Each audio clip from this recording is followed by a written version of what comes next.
Hello friends, welcome to my YouTube channel. आता आपण शिवाय मालिकेच्या 29 डिसेंबर या भागाचे काही ट्विस्ट बघणार आहोत. पूजा झाल्यावर गुरुजी म्हणतात, मी सांगितलेल्या काही गोष्टी लक्षात ठेवा म्हणजे घरात शांतता राहील. तेव्हा लक्ष्मण गुरुजींना दक्षिणा देतो आणि नमस्कार करतात. गुरुजी बाहेर गेल्यावर कीर्ती बोलते की चला, पूजा तर झाली, पण नको ते विघ्न आलंच. त्यावर भाऊ कीर्तीवर ओरडतात, कीर्ती, शिवा विघ्न नाही, ती या घरची सून आहे आणि हे मला पुन्हा पुन्हा सांगायला लागू नये एवढं भान सगळ्यांनी ठेवा. त्यावर आशू म्हणतो, भाऊ तुम्ही आधी आयडिया दिली असती तरी चाललं असतं की तुम्ही हिला पूजेला घेऊन येणार आहात. त्यावर भाऊ म्हणतात, हो मी तुम्हाला विचारायला हवं होतं ना आशू, मी तुझ्या बायकोला घेऊन येणार आहे. सीता, मी तुझ्या सुनेला घेऊन येणार आहे, चालेल ना? मग काय, तुम्ही मला परवानगी दिली असती? हो म्हणाला असतात. त्यावर सीता बोलते, तुम्ही हे बरोबर केलं नाही, तुम्ही चुकलायत. त्यावर रामभाऊ म्हणतात, मी काय चूक केली ते तरी सांग. ज्याचा त्याला अधिकार मिळायला हवा आणि तो मी माझ्या सुनेला दिलाय. त्यावर कीर्ती बोलते, आई भाऊंचं मन किती मोठं आहे हे आपल्या सगळ्यांनाच माहिती आहे, पण त्याचा फायदा घेणाऱ्यांना कळायला हवं ना, या मुलीला कळायला हवं ना. आणि कीर्ती पुढे येऊन शिवाला ओरडते, काय ग, का आलीस तू या घरी? तुला सांगितलं होतं ना इथे पाऊल ठेवायचं नाही म्हणून. तुला स्वतःची लाज नाही आहे का? त्यावर लक्ष्मण काका कीर्तीवर ओरडतात, कीर्ती जरा तोंड सांभाळून बोल. भाऊ पण कीर्तीवर ओरडतात, कीर्ती शिवाला बोलायचं नाही हं, आणि ती स्वतः नाही आली, मी तिला घेऊन आलोय. त्यावर सीता बोलते, ही पूजा घरातील विघ्न टाळावी म्हणून मी केली होती आणि तुम्ही उलटं केलं. रामभाऊ बोलतात, सीता, शिवा विघ्न नाही आहे आणि तिने ह्या घरासाठी खूप काही केलं आहे.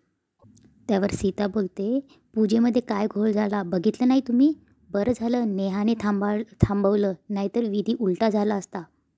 कीर्ती बोलते, आणि बरं झालं त्या नेहाच्या लक्षात आलं, नाहीतर काही खरं नव्हतं. रामभाऊ बोलतात, कीर्ती ते चुकून झालं आहे हं. सीताई बोलते, सगळं चुकून होतं आहे हं हिच्याकडून, आणि आपण सगळ्या चुका पदरात घालायच्या. आता ही झालेली चूक आता पदरात घालू. पण आशू आणि नेहा यांच्यावर जो हल्ला झाला तो चुकून झाला होता. रामभाऊ बोलतात, तुमच्याकडे काय पुरावा आहे आणि त्या एका फोटोने सिद्ध होतं का की तो हल्ला शिवानेच केला आहे? आणि शिवाने याआधी जेवढी जास्त कामं केली आहेत ना, ती कितीतरी चांगली आहे जेवढे की तुम्ही आरोप करताय तिच्यावर. त्यावर उर्मिला बोलते, भाऊ ताई आपण जरा शांत बसून बोलूया का? त्यावर सीता म्हणते, नाही मला कळतंय काय चाललंय ते, मी कालच तुम्हाला सांगितलं होतं की तुमचा निर्णय चुकतोय, पण ते मान्य नाही आहे, आणि ते मान्य नाही आहे ना म्हणून तुम्ही सगळं करताय. त्यावर रामभाऊ बोलतात, सीता असं नाही आहे आणि शिवाच या घरासाठी योग्य सून आहे आणि ती आता आशूची बायको आहे. त्यावर सीता बोलते, हो पण ते मला मान्य नाही आहे. तुम्ही जबरदस्ती करणार आहात का लग्नाच्या वेळी केली तशी? त्यावर रामभाऊ बोलतात, सीता मी काहीही जबरदस्ती केलेली नाही आहे, मी जो निर्णय घेतला आहे तो आशूसाठी घेतला आहे आणि तो बरोबर आहे. सीता बोलते, मग मी जे करते ना ते आशूसाठीच करते आणि तेही बरोबर आहे. त्यावर लक्ष्मण बोलतो की प्लीज तुम्ही भांडू नका, आत्ताच पूजा झाली ना, हे असं वाद घालून काही होणार आहे का? त्यावर सीता बोलते, इतके दिवस असे वाद होत होते का? त्यावर रामभाऊ बोलतात, हो तेव्हा प्रश्नाचा दोघी बाजूंनी विचार होत होता, आता तू माझं काही ऐकूनच घेत नाही आहे. त्यावर रामभाऊ बोलतात, आणि मला तुझं वागणं पटलेलं नाही आहे. शिवा आपली सून आहे आणि ती कायम राहणार आहे. त्यावर सीता बोलते, या घडीला आपल्या मुलाच्या आयुष्याचा विचार तुम्ही करायला हवा आहे. त्यावर रामभाऊ बोलतात की शिवाय आशूचं आयुष्यच असू शकत नाही. आणि सीताई बोलते, जोपर्यंत शिवा आशूच्या आयुष्यात आहे ना तोपर्यंत तो सुखी होणं शक्य नाही. त्यावर शिवा म्हणते, भाऊ तुम्ही जरा शांत व्हा ना. आशूही म्हणतो, आई तू जरा शांत हो ना. त्यावर ते दोघं बोलतात की तुम्ही प्लीज भांडू नका, भांडणाने काय होणार आहे, याचा त्रास आम्हाला दोघांनाही होतोय. त्यावर शिवा बोलते, भाऊ हे दोघं विषय माझा आणि आशूचा आहे ना, त्यात तुम्हा सर्वांना त्रास झालेला आम्हाला नाही आवडणार. त्यावर आशू बोलतो, बरोबर आहे अहो तिचं म्हणणं, तुम्हाला वाटतं तितकं सोपं नाही आहे सर्व. हे आमचं भांडण आहे, ते आम्ही सॉल्व करू, आम्ही डील करू. तुम्ही का मध्ये पडताय? तुम्ही नका ओढले जाऊ प्लीज, आम्हाला त्रास होतोय. त्यावर रामभाऊ बोलतात, तुझ्या या वागण्यामुळे शिवाला किती त्रास झाला आहे माहिती आहे? त्यावर आशू म्हणतो, मला माहिती आहे, मी आता असं वागणार नाही की जेणेकरून शिवाला त्रास होईल. आणि शिवाही बोलते की मीही असं वागणार नाही जेणेकरून आशूला त्रास होईल. नंतर शिवा बोलते, भाऊ मी या घरात आले ते तुमचा आदर करून. मला या घरात यायचं आहे भाऊ, पण सर्वांसमोर सर्व सत्य आल्यावरच. शिवा बोलते, तुमचा विश्वास आहे ना भाऊ माझ्यावर, मग माझ्या सेल्फ रिस्पेक्टसाठी एवढं करा. त्यावर भाऊ बोलतात, शिवा माझा तुझ्यावर विश्वास आहे आणि तो विश्वास तू खरा करशील. त्यावर शिवा बोलते, हो भाऊ, आणि तिथून निघून जाते. शिवा गेल्यावर सीताई बोलते, परत येईल म्हणे. कुठल्या तोंडाने परत येणार आहे? त्यावर आशू बोलतो, आई तू जरा शांत हो, तुला काय म्हणायचं आहे ते कळलं मला, पण हा मार्ग नाही आहे. त्यावर सीताई बोलते की आशू, तू मला मगाशी शांत म्हणालास, मी शांत राहिले, पण हाच मार्ग आहे. ही मुलगी आज ह्या घरातून गेली आहे, ती परत येणार नाही. इथून पुढे मी या घरासाठी नवीन सून शोधणार आहे आणि हे मी सगळ्यांना सांगते, हे होणार आहे. यावर कुठलीही चर्चा नको आहे मला. तिथून रामभाऊ निघून जातात. नेहा पुढे येऊन आशूच्या खांद्यावर हात ठेवून त्याला रिलॅक्स करते. शिवा आपल्या माहेरी येते. तिची आई तिला विचारते, शिवानी काय झालं गं? तेवढ्यात दिव्या तिथे येते आणि शिवाला विचारते, तू तर तुझ्या आधीच्या सासरी गेली होतीस ना? त्यावर शिवा म्हणते, आधीचं घर काय असतं? ते माझं आधीचं नाही, आत्ताचं पण घर तेच आहे. त्यावर आई म्हणते, दिव्या तू जरा शांत हो. त्यावर दिव्या म्हणते, काय चुकीचं काय बोलते मी? ते तर आधीचं घर होतं ना, आत्ता नाही आहे. त्यावर शिवा म्हणते, आधीचं घर होतं आणि आत्ताही तेच आहे. त्या घरची मी अजून सून आहे. त्यावर दिव्या बोलते, असं तुला वाटतं ना, ते नाही ना मानत तुला.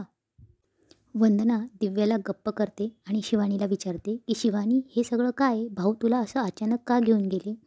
शिवाला पूजेत झालेला सर्व प्रकार आठवतो, पण आईचा उपवास असल्यामुळे शिवा टाळाटाळ करते आणि आईला सांगते की तू उपवास सोडून घे, सर्व काही ठीक आहे. त्यावर दिव्या लगेच शिवाला विचारते की मग तुला इतका वेळ का लागला सांगायला, जर सगळं काही ठीक आहे तर? त्यावर वंदना पण विचारते की शिवा सगळं काही ठीक आहे ना? त्यावर शिवा बोलते की मी का खोटं बोलू, घरी पूजा होती ना, त्यामुळे तर मला भाऊ घेऊन गेले. त्यावर दिव्या बोलते, असं कसं होईल? त्यावर शिवा म्हणते, का नाही होऊ शकत, मी अजूनही त्या घरची सून आहे. तर खरी पूजा आहे तर मग ते सुनेला बोलवणार नाही का? त्यावर आई बोलते, बघ शिवानी, मी उपवास केला आहे ना, त्याचं हे फळ आहे बघ.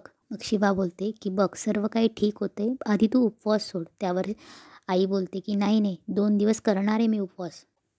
त्यावर दिव्या बोलते, आई मला नाही वाटत तुझ्या उपवासाने काही होणार आहे. इकडे आशू सीताई आणि भाऊंना समजवण्याचा प्रयत्न करतो. त्यावर भाऊ आशूला बोलतात की आशू, आता सगळं ऐकणं बोलणं समजण्याच्या पलीकडे गेलं आहे. आशू बोलतो, भाऊ तुमचं म्हणणं बरोबर आहे, पण तरीही मला बोलू द्या. तेवढ्यात सीताई म्हणते, माझं काय म्हणणं आहे आशू? त्यावर आशू बोलतो, तू काही नको बोलूस, पण प्लीज मला आता बोलू द्या आई. त्यावर आशू बोलतो की हे बघा, मी जे काही वागतोय, जे काही बोलतोय, जे काही करतोय ते कोणाला पटतंय, कोणाला नाही पटत आहे.